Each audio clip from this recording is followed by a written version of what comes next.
हाय, नमस्कार। मैं Ganesh Harikantra, founder of visual franchise consultant. आज मैं आपको एक ऐसा ब्रांड को लेके आया हूँ जो सिर्फ एक बिजनेस करने के इंटेंशन से नहीं आया हुआ है, लेकिन वो साथ ही साथ एक वेल बीइंग के हिसाब से वो ब्रांड को हम देखते हैं। जब मैं पहली बार इस ब्रांड ओनर के साथ मिला, जब हमने डिस्कशन किया, तो उन्होंने एक जो सेंटेंस बोला वो मेरे तो बहुत छू गया। क्योंकि हर कोई बिजनेस के बारे में जब बात करते हैं तो प्रॉफिट और जितना हम ज़्यादा एक्सपांशन करेंगे उतना ज़्यादा हम पैसा कमाएंगे, बस उसी के बारे में ज़्यादा बातचीत होती है, क्योंकि end of the day it's a business matters.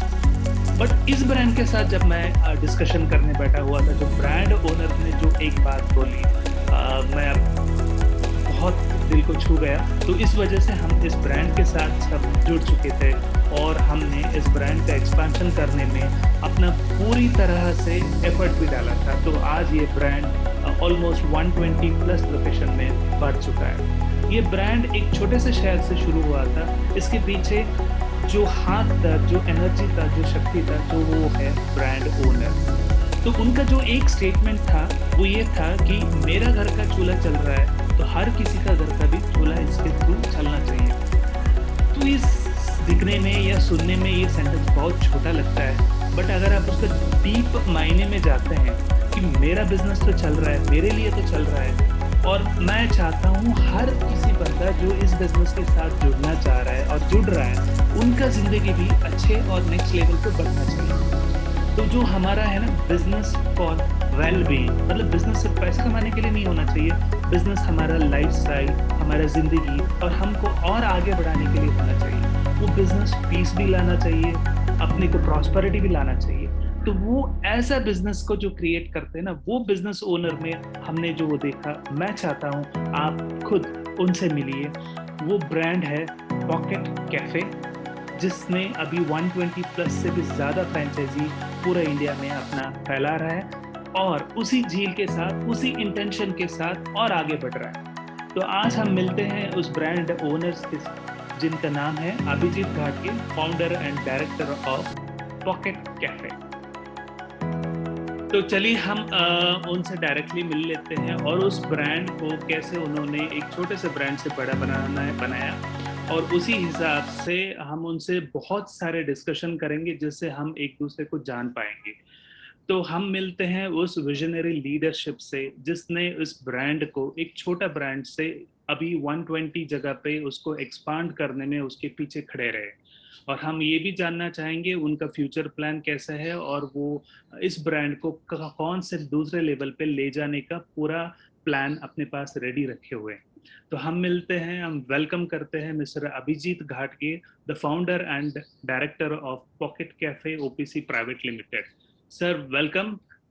आपने हम इतना टाइम लेके सुबह सुबह हमारे साथ जुड़ने के लिए I am very thankful to you. आपने ज्वाइन किया, you are welcome sir with our. Thank you. Sir हम पहले ये जानना चाहेंगे कि आपका नो लाइफ कहाँ से शुरू हुआ, आपने कहाँ से एजुकेशन किया, आपका कैसा रहा सफर। तो आपका बेस कहाँ से था, आप प्रॉपर कहाँ से बिलोंग करते हैं, ताकि हमको भी थोड़ा कनेक्ट होने में बहुत सारा इजीनेस फील होगा। मेरा नाम अभिजीत प्रताप घाटगे। मैं बेसिकली महाराष्ट्र स्टेट के सतारा डिस्ट्रिक्ट में से एक छोटा सा गांव है हमारा, मोड़ मोड़ नाम का, जिसका पॉपुलेशन अराउंड 3000 है। उस छोटे से गांव से मैं बिलोंग करता हूँ।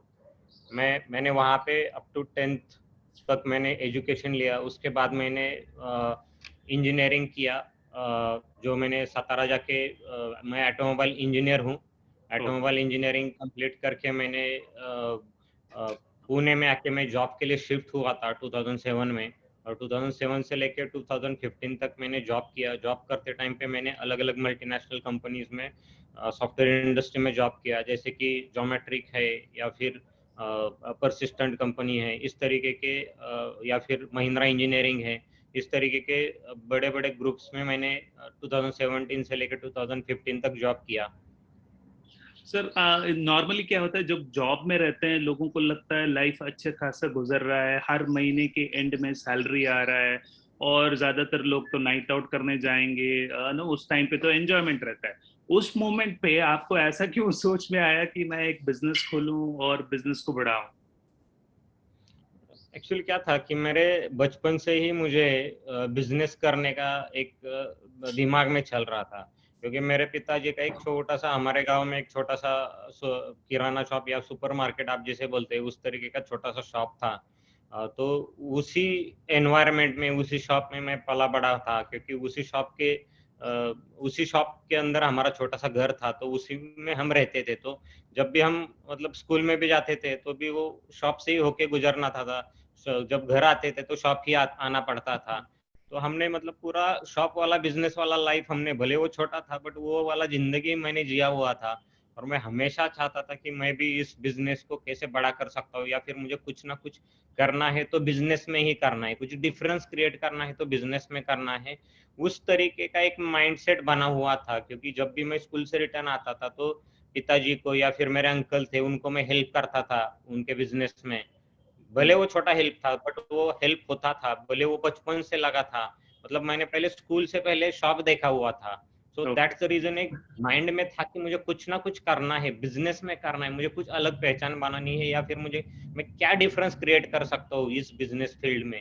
सो मुझे दूसरा कुछ बिजनेस मालूम नहीं था। मतलब मुझे मालूम था वो, भले वो छोटा सा किराना शॉप मालूम था, बट वो वही बिजनेस मुझे करना था। दैट्स द रीजन मुझे बिजनेस में आने का पैशन था। भले मैं पुणे में 2007 में शिफ्ट हो गया था, बट मेरे दिमाग में बिजनेस ही चल रहा था। मैं जॉब कर रहा था, अलग अलग कंपनियां चेंज कर रहा था, भाई मैं कहीं पे भी सेटिस्फाई नहीं था। मैं हर एक साल में एक कंपनी चेंज कर देता था मैं।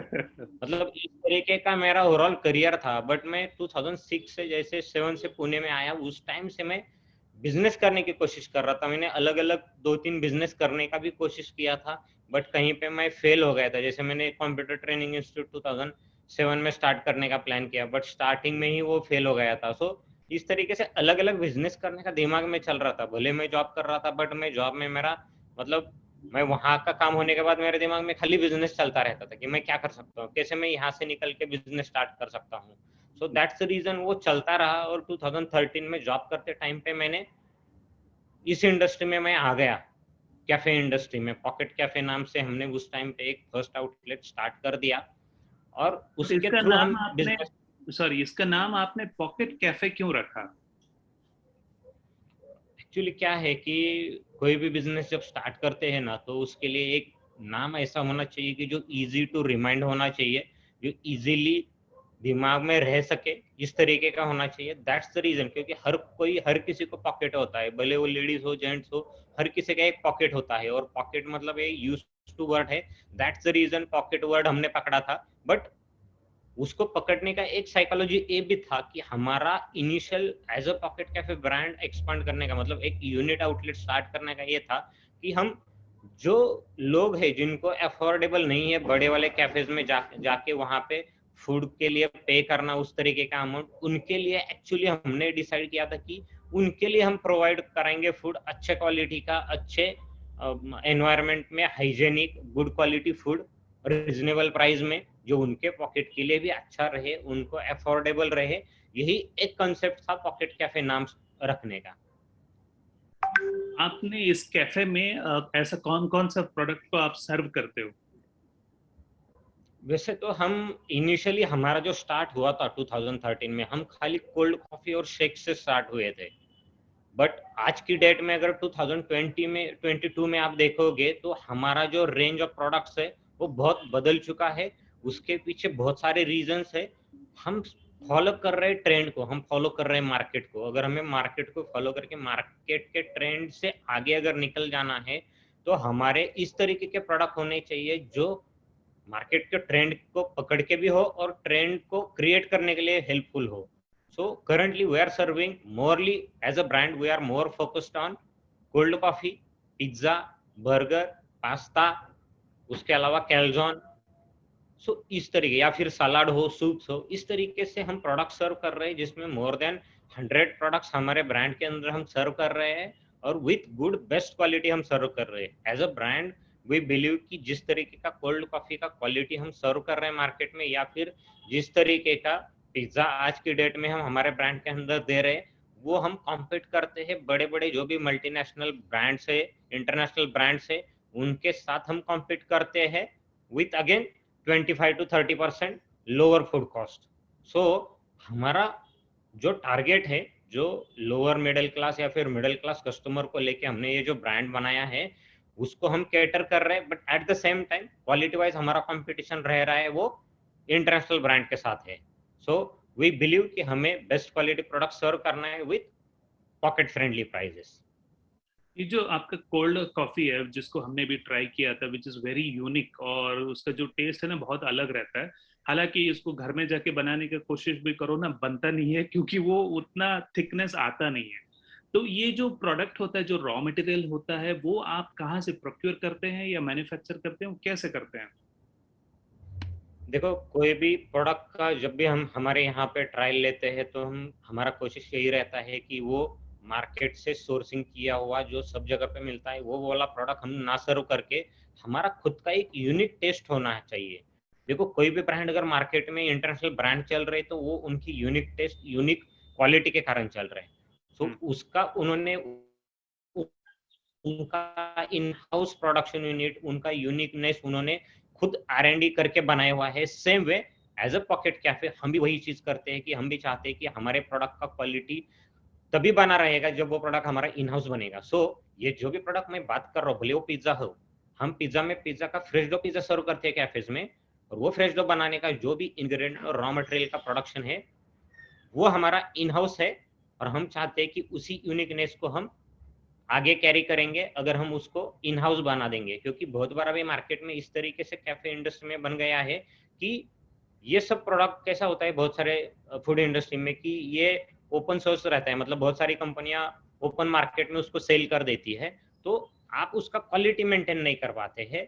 हमने इस तरीके का प्रोडक्ट बनाया है कि जो आपको कहीं पे भी नहीं मिलेगा, कहीं पे भी उसका डुप्लीकेट कॉपी नहीं हो सकता है। और जो भी हमारे भले फ्रेंचाइजीज ले रहे या फिर हमारे साथ एसोसिएटेड है, उनके लिए उनका एक यूएसपी बन जाता है, मोनोपोली बन जाता है उस पर्टिकुलर सिटी में, उनके साथ कोई कंपटीशन के लिए नहीं आ जाता है उनकी क्वालिटी के कारण। वो क्वालिटी कोई भी डुप्लीकेट नहीं कर सकता है, क्योंकि इसके लिए बहुत सारा टाइम हमने इन्वेस्ट किया हुआ है, बहुत सारा मनी इन्वेस्ट किया है, बहुत सारा मैन पावर हमने उसके ऊपर लगा दिया है, और उसके लिए कंटिन्यू हमारा R&D चलता रहता है। ये नहीं कि ये एक दिन का एक्टिविटी है, सालों से इसके ऊपर हम काम करते आ रहे हैं। 2013 से जब से हमने स्टार्ट किया था तब से लेके अब तक हमारा उसी के ऊपर काम चलता रहा है।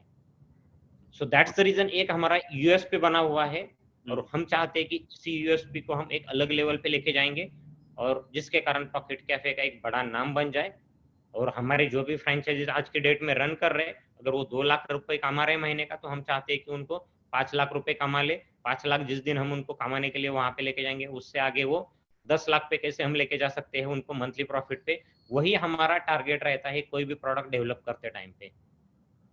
तो ये जो आप बना रहे हो, कोल्ड कॉफी हो गया या बर्गर हो गया, पिज्जा हो गया, पास्ता हो गया, इन सबको बनाने के लिए कोई एक्सपर्ट का ट्रेनिंग या फिर ऐसा कोई शेफ की जरूरत पड़ेगा? फ्रेंचाइजी अगर लेना चाहते हैं तो उनको एक हार्ड सोफिस्टिकेटेड ट्रेन्ड बंदों की जरूरत पड़ेगी, या कैसे होगा वो? ट्रेनिंग पर्पस कैसे होगी? देखो, हमारे बिजनेस मॉडल में ये बहुत इजी है। ये कोई भी 12th क्वालिफाइड या फिर जो भी एजुकेटेड पर्सन है जिनको जॉब की जरूरत है, उनको हम 20 डेज का ट्रेनिंग ऑर्गेनाइज करते हैं, जिसमें खाली प्रोडक्ट बनाना नहीं सिखाते। तो इसमें हम customer handling, opening closing of cafe, उसके बाद में सर्विस किस तरीके से की जाती है, हाउसकीपिंग किस तरीके से की जाती है, ये हर एक चीज के ऊपर हम उनको ट्रेनिंग दे देते हैं। 20 डेज का हमारा ट्रेनिंग रहता है। अगर इसके लिए रन करने के लिए शेफ्स अवेलेबल है तो बेस्ट है, बट अगर नहीं है तो भी ये बिजनेस आज की डेट में छोटे छोटे तालुका प्लेसेस पे भी रन किया जा रहा है, जहाँ पे हार्डली 18-20 थाउजेंड का पॉपुलेशन है। वहां पे हमारे पॉकेट कैफे पिछले 4 साल से रन हो रहे हैं, और उनका profit around 2 lakh 2.5 lakh rupees का मंथली हो रहा है। ठीक है। तो मेरा ये था कि हमको ऐसा कुछ जरूरी नहीं है कि हाईली क्वालिफाइड शेफ ही हो। अगर हमको कोई भी बंदे मिल जाते हैं तो हम उनको ट्रेनिंग कर सकते हैं। तो इससे यस, मैन पावर सोर्सिंग पे ज्यादातर डिपेंडेंसी करने की कोई जरूरत नहीं। जैसे ये होटल्स है, 10 लोगों को लेके आना उनके लिए बहुत बड़ा हेडेक होता है कि भैया 10 लोगों को कहाँ से लेके आऊं। तो man power is the biggest issue in the franchising जब हम आते हैं। तो आपका कहने का है कि कोई भी लड़का हो, कितने लोग चाहिए होगा? कोई भी 1,000 स्क्वायर फीट कैफे को चलाने के लिए हमको कितना मैन पावर की जरूरत पड़ेगी? इनिशियली हमारे 1000 स्क्वायर फीट कैफे स्टार्ट करने के लिए हम 6 लोगों का रिकमेंड करते हैं। मैन पावर होना चाहिए। उसमें हाउसकीपिंग वाला एक रहता है, एक रहता है जो कस्टमर हैंडलिंग करेगा, एक रहता है, दो रहते हैं, सॉरी, एक रहता है जो बिलिंग के लिए वहाँ पे जो पॉज मैनेजमेंट के लिए एक रहता है, और 3 रहते हैं वो किचन में रहते हैं। इस तरीके से 6 लोगों से स्टार्ट होता है। जब बिजनेस बढ़ने लगता है तो within a short period of time, you can say कि within a 2 to 3 months, आपको 6 लोगों से लेके वो टीम आपको 10 लोगों तक लेके जाना पड़ता है। आफ्टर 6 महीने बाद, मतलब 1 साल कंप्लीट होने के बाद, आपके पास का जो टीम है वो 12 लोगों का बन जाता है। बट ये तभी बढ़ता है जब आपका बिजनेस बढ़ता है। तो बिजनेस बढ़ता है तभी आप उसको उनको ऑनबोर्ड कर लेते हो आपके एज अ एम्प्लॉय, और आपको उतना बेनिफिट भी होता है। अगर जहाँ पे आज की डेट में 12-15 लोग काम कर रहे हैं कैफेज में, वहाँ पे उनका प्रॉफिट 2 लाख नहीं कमाते हो, वो कमाते हैं 3 to 5 लाख रुपीस का उनका मंथली प्रॉफिट रहता है आफ्टर ऑल एक्सपेंसेस। मतलब तो ये ज्यादा पूरा इन्वेस्ट करो ज्यादा कमा लो। सिस्टमेटिकली, यस, ये प्रॉपरली सिस्टमेटिक और ऑर्गेनाइज वे से हम इस बिजनेस मॉडल को रन करते हैं। हमारा वीकली मीटिंग होता है फ्रेंचाइजी के साथ, ऑनलाइन गूगल मीट के थ्रू, जिसके थ्रू हम उनको वीकली गाइड करते हैं कि कैसे बिजनेस को बढ़ाना है, कैसे उसको आगे लेके जाना है। अलग अलग वर्टिकल्स होते हैं, उसके ऊपर हमारा इन डिटेल डिस्कशन होता है। जैसे उसमें कस्टमर सर्विस हो गया, स्टैंडर्डाइजेशन हो गया, या फिर मैनेजमेंट ऑफ स्टाफ हो गया, कैफे हो गया, या फिर इन्वेंट्री मैनेजमेंट हो गया।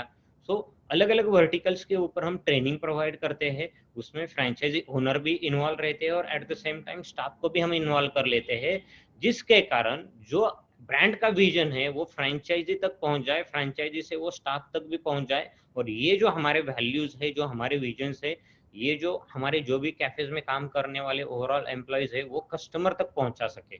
जब वो कस्टमर तक पहुंचता है तो डेफिनेटली उसका बेनिफिट पहले वो फ्रेंचाइजी को होता है थ्रू बिजनेस। और वही हमारा एक मोटो रहता है कि मीटिंग लेने का वीकली, कि हम अगर कंट्रोल, देखो मीटिंग लेते हैं तभी हम बिजनेस कंट्रोल कर पाएंगे। खाली फ्रेंचाइजी स्प्रेड करके सेल करके कोई भी ब्रांड बड़ा नहीं होता। आप कंट्रोल कैसे करते हो, आप स्टैंडर्डाइजेशन कैसे मेंटेन करते हो, आप क्वालिटी के ऊपर कैसे फोकस करते हो, आपके जो वैल्यूज है ब्रांड के, आपके जो कस्टमर सर्विस के इथिक्स है, वो कस्टमर तक तभी पहुंचेंगे जब हम डायरेक्टली एम्प्लॉय से बात करेंगे, जब हम डायरेक्टली फ्रेंचाइजी ओनर से बात करेंगे। और वो वीकली होना जरूरी है, और उसका रिव्यू भी होना जरूरी है। तो इस तरीके से हमारा ओवरऑल पूरा कंट्रोल रहता है ब्रांड के ऊपर। Okay. तो अगर आज के डेट में अगर कोई हमारे व्यूवर्स में से कोई अगर फ्रेंचाइजी लेना चाहते हैं, तो पहले तो आएगा कितना इन्वेस्टमेंट लगेगा, और उसके बाद आपने मैन पावर तो बोल दिया फॉर 1000 स्क्वायर फीट के लिए। तो फ्रेंचाइजी करने के लिए अपने को क्या इन्वेस्टमेंट चाहिए और कैसे होगा? देखो, अगर पॉकेट कैफे के बारे में हम बात करेंगे, तो पॉकेट कैफे के लिए 1000 स्क्वायर फीट अगर स्टार्ट करना है तो हमारे पास 3 अलग अलग मॉडल में हम काम करते हैं। पहला हमारा आता है FOFO business model, franchise own franchise operated, मतलब जिसमें फ्रेंचाइजी खुद इन्वेस्ट करता है और खुद ऑपरेट करता है, जिसका 1000 स्क्वायर फीट का इन्वेस्टमेंट चला जाता है अराउंड 25 लाख रुपीज तक का। हम्म। दूसरा मॉडल हमारा आ जाता है जिसे हम बोलते हैं फोको मॉडल। फोको मॉडल मतलब फ्रेंचाइजी ओन कंपनी ऑपरेटेड, मतलब फ्रेंचाइजी उसमें इन्वेस्ट करेगा और पॉकेट कैफे ब्रांड उसको रन करेगा। बट इस पर्टिकुलर मॉडल में हमें मिनिमम 1500 स्क्वायर फीट का एरिया चाहिए, और जिसका इन्वेस्टमेंट चला जाता है अराउंड 40 लाख रुपीस तक का for 1500 square feet area. But again उसका जो आरओआई आ जाता है वो आता है मैक्स टू मैक्स 18 मंथ्स का। होपफुली वो बहुत सारे केसेस में वो आरओआई आ जाता है 15 मंथ्स में, बट मैक्स टू मैक्स उसका आरओआई चला जाता है 18 मंथ्स तक।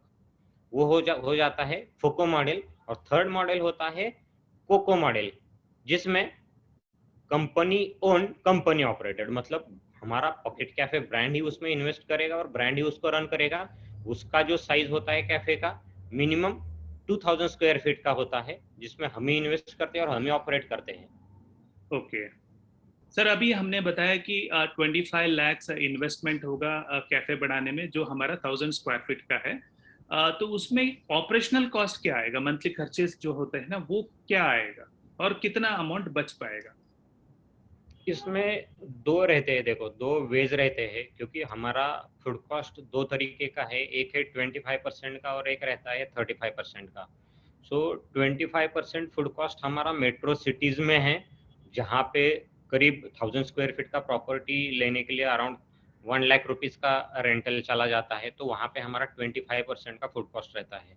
बट अगेन वहाँ पे एक आइडियल इनिशियली अगर स्टार्ट भी हो जाता है ना बिजनेस फ्रॉम फर्स्ट डे, तो वहाँ से मंथ का जो उनका रेवेन्यू होता है वो होता है 6 लाख रुपीज का इन मेट्रो सिटीज में। तो 6 लाख रुपीज के रेवेन्यू पे अगर आप 25% का फूड कॉस्ट माइनस कर लोगे, तो आपका 4,50,000 का ग्रॉस मार्जिन बन जाता है। उसमें से आपका 1 लाख रुपीज का रेंटल निकल जाता है, और उसके बाद आपका एम्प्लॉय सैलरी 1 लाख रुपीज का उसमें से निकल जाएगा, और उसके बाद आपका मतलब इलेक्ट्रिसिटी बिल और मिसलिनियस एक्सपेंसेस आप 50,000 के आप उसमें से माइनस कर लोगे, तो भी वो आपका 2 लाख रुपीज का नेट प्रॉफिट बन जाता है फ्रॉम फर्स्ट मंथ से, अगर आप 1000 स्क्वायर फीट अच्छी सिटी में बिजनेस स्टार्ट करते हो मेट्रो सिटी में तो। बट यही अगर 6 लाख रुपए का बिजनेस तालुका प्लेसेस पे हो जाता है, डेफिनेटली होता है, क्योंकि लोगों को क्या रहता है कि यार छोटा सिटी है, यहाँ पे स्पेंडिंग कैपेसिटी नहीं रहता है, और यहाँ पे कैसे बिजनेस होगा। हमारे बहुत सारे कैफेज फर्स्ट मंथ से तालुका प्लेसेस पे 6 लाख रुपीज का बिजनेस करते हैं फ्रॉम फर्स्ट मंथ से। सो वहाँ पे क्या रहता है कि 35% का फूड कॉस्ट मैंने माइनस कर लिया, तो 3,90,000 रुपीज का ग्रॉस मार्जिन बच जाता है, क्योंकि वहाँ पे सिटी जैसा ज्यादा प्राइस में वो प्रोडक्ट सेल नहीं कर सकते हम। उसके बाद में वहाँ पे रेंटल होता है हार्डली 20,000 रुपीज का। जो छोटे तालुका प्लेसेस है वहाँ पे रेंटल मैक्स टू मैक्स 20,000 होता है। हमारे बहुत सारे कैफेज तालुका प्लेसेस पे 10 या 12 हजार रुपए या फिर मैक्स टू मैक्स 15,000 रुपए के रेंटल में 1000 स्क्वायर फीट शॉप उनको मिल जाती है वहाँ पे।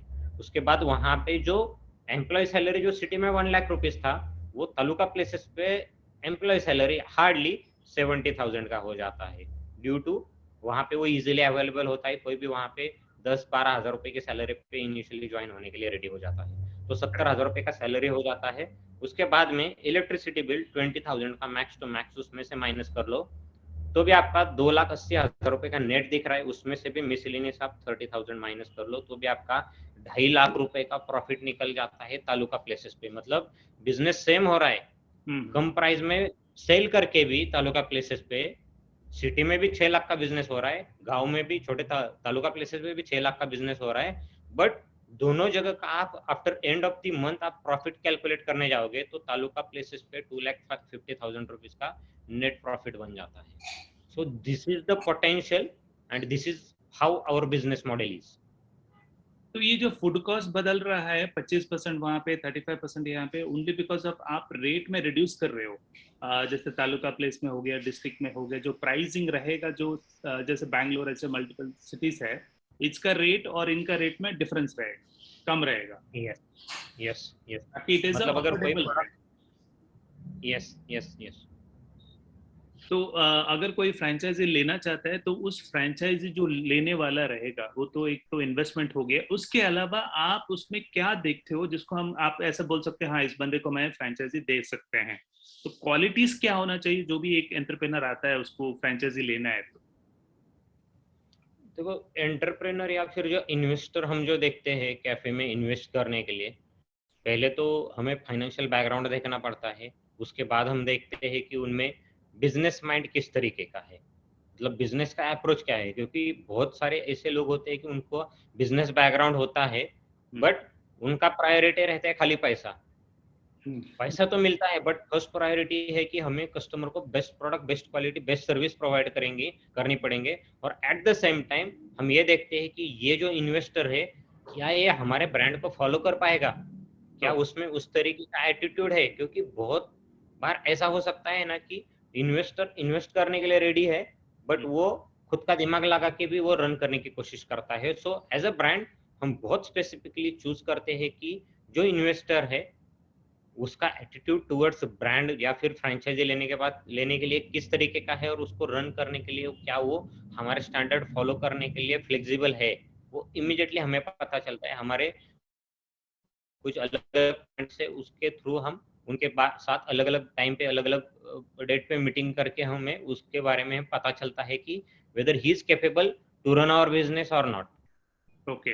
तो कुछ ऐसे भी रहेंगे कि उन्होंने फ्रेंचाइजी लिया एक पर्टिकुलर ज्योग्राफी में, जैसे हम पुणे से शुरू हो गया, उसके बाद आप पंजाब में चले गए और आपने कर्नाटका में शुरू किया। तो हो सकता है कोई विशाखापट्टनम का कस्टमर आ जाए और बोले कि वहाँ का ट्रेडिशन के हिसाब से या उनके हिसाब से कोई एक मेन्यू अगर हम इंक्लूड कर सकें तो उससे ज़्यादा बिजनेस बढ़ेगा। तो क्या आप ऐसे सजेशन को ओपन है कि जगह के हिसाब से आप क्वालिटी टेस्ट करने के बाद ऐसा कुछ आप अलो करते हैं? देखो, एज अ ब्रांड हम बिलीव करते हैं सेम प्रोडक्ट सेम मेनू ऑल अक्रॉस इंडिया, ओके। जहाँ पे हम फ्लेक्सिबिलिटी अकॉर्डिंग टू लोकेशन हम अलाउ नहीं करते हैं कोई भी दूसरा प्रोडक्ट सर्व करने के लिए। अदरवाइज क्या होगा कि हर कोई अपने दिमाग से नया प्रोडक्ट उसमें इंट्रोड्यूस करने का कोशिश करेगा और वो उससे बहुत प्रॉब्लम होते हैं, उसमें स्टैंडर्डाइजेशन फॉलो नहीं होता है, ब्रांड नेम उसकी वजह से नहीं बनता है। और कस्टमर यही चाहता है, देखो कोई भी फ्रेंचाइजी में कोई ब्रांड में अगर कोई कस्टमर प्रेफरेंस देता है तो वो देता है same quality same taste same service. इसी के कारण कस्टमर ब्रांड को चूज करता है। अगर ब्रांड नेम बढ़ाना है, और आज तक हमने जो भी पॉकेट कैफे में ब्रांड बढ़ाने के लिए कोशिश की है या फिर जो भी ब्रांड बढ़ा है, उसके पीछे रीजन यही है, बेस्ट क्वालिटी बेस्ट सर्विस और कंसिस्टेंसी, स्टैंडर्डाइजेशन। यही चीजें हैं जो आज तक एक पॉकेट कैफे का एक सिंगल आउटलेट था हमारा 2013 में स्टार्ट किया हुआ, 2017 से हमने फ्रेंचाइजी में स्टार्ट किया, अब टू 2020 के मार्च तक हमने फ्रेंचाइजी एक्सपेंशन किया, उसके बाद कोविड है। सो बट ये जो भी एक्सपेंशन हुआ हमारा 2.5-3 साल में, वो ड्यू टू क्वालिटी के कारण ही हुआ है, और ये कंसिस्टेंसी के कारण हुआ है, सेम मेनू सेम प्रोडक्ट सेम सर्विस के कारण हुआ है। So that's the reason we won't allow to add any regional menu in our cafes. Okay. तो अगर ऐसा कुछ प्रोडक्ट्स है तो क्या वो आपके साथ डिस्कशन कर सकते हैं, बात कर सकते हैं, और उसके बाद अगर उनको करना है नहीं करना आप डिसाइड कर सकते हो? As a brand, अगर वो related with कैफे है, जो कैफे ट्रेंड को फॉलो करता है, तो डेफिनेटली वो डिस्कस कर सकते हैं। उसके बाद हम भी हमारे एंड से प्रोडक्ट डेवलप करके बेस्ट क्वालिटी और स्टैंडर्डाइजेशन के साथ सब जगह पे उसको अलाउ करते हैं। तो इसका बट कोई मतलब पर्टिकुलर कैफे के लिए पर्टिकुलर कोई कैफे के लिए हम उसको अलाउ नहीं करते हैं ऐड करने के लिए। करेक्ट, मतलब ऐसा कोई नहीं कि अपना अपना चला रहे हैं कैफे में, जो भी रहेगा सेंट्रलाइज रहेगा। अगर आपके पास कोई आइडियाज है, कुछ इनोवेशन आप लेके आना चाहते हैं तो let us discuss first with the brand. अगर अप्रूव करते हैं हम लोग, अपना क्वालिटी वालिटी चेक करने के बाद अप्रूव होता है तो it can be rolled out across the country, हर जगह पे हम कर सकते यस, हैं। ओके। तो यस। अभी आपने एक लिया कोविड का सिचुएशन, जैसा था जब सारे बिजनेस के नो प्रॉब्लम हुआ था। तो इस कोविड की सिचुएशन में बहुत सारे एंटरप्रेनर जो है ना ऑलरेडी डिमोरलाइज्ड है, क्योंकि हमने देखा होगा first wave second wave third wave. तो ऐसे में एंटरप्रेनर्स ना कुछ करने में डर रहे हैं या आगे बढ़ने में ना हिचकिचा रहे हैं कि हो सकता है कि कुछ और ना आ जाए। तो आप ये जो चैलेंजिंग सिचुएशन है इसमें इन लोगों को क्या एडवाइस देना चाहते हो कि क्या करना चाहिए ऐसे टाइम पे? देखो, कोविड की वजह से हमें पता चला कि इस तरीके का भी कुछ बड़ा एक बीमारी है जो आ सकता है, और जिसकी वजह से इतने सारे बिजनेसेस पूरा वर्ल्ड रुक जाता है उसकी वजह से। ये चैलेंजेस आज की डेट में सबके लिए सेम है। बट अगर ये चैलेंजेस है, मतलब इसका मतलब ये नहीं कि हमने जीना छोड़ दिया। जो जॉब कर रहे थे वो घर से कर रहे थे, बट घर से करके भी होम होम डिलीवरी या फिर ऑनलाइन पोर्टल के थ्रू लोग ऑर्डर कर रहे थे। सो बिजनेसेस रुके हुए नहीं हैं, उसमें रन करने के लिए आपको अलग वेज, नए जो टेक्नोलॉजी नए जो वेज बने हैं उसको फॉलो करके करना पड़ रहा है।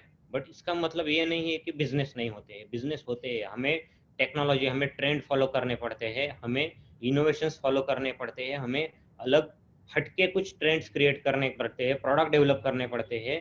दैट्स रीजन हमने वो भी किया। कोविड की वजह से हमें कुछ टाइम के लिए रुकना पड़ा था 2020 में।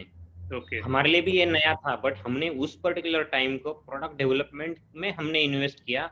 हमने अच्छे अच्छे प्रोडक्ट डेवलप किए, जिसके कारण हमारे कैफेज के बिजनेस, आप बिलीव नहीं कर पाओगे कि हमने इस तरीके के प्रोडक्ट डेवलप किए हैं कि अगर हम 2019 में 2020 में इनिशियल में अप टू मार्च अगर हमारे कैफे 6 लाख 7 लाख रुपए का महीने का बिजनेस करते थे और at the end of month अगर वो 1.5 लाख का प्रॉफिट करते थे, तो 2020 के बाद, कोविड के बाद अभी हमारे जो कैफेज है वो 11, 12, 13 लाख रुपए का मंथली बिजनेस कर रहे हैं और उनका जो प्रॉफिट है at the end of month वो 3 लाख रुपए, 4 लाख रुपए तक पहुंच गया है।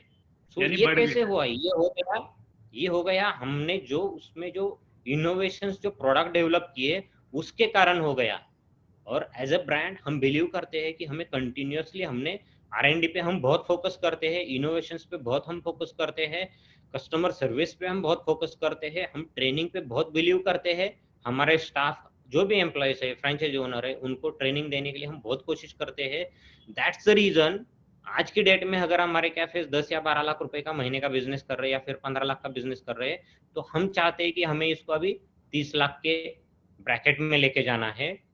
जब हम हमारे फ्रेंचाइजीज को 30 लाख रुपए के बिजनेस, मंथली बिजनेस पे लेके जाएंगे, तो उनका profit monthly 10 to 12 lakh rupees का होगा। सो बहुत सारी चीजें हैं, ये कंटिन्यूअसली हमारे R&D और हमारे ब्रांड के इन्वॉल्वमेंट और सपोर्ट के कारण ही ये चीजें अचीव हो चुकी है पिछले 1.5-2 साल में।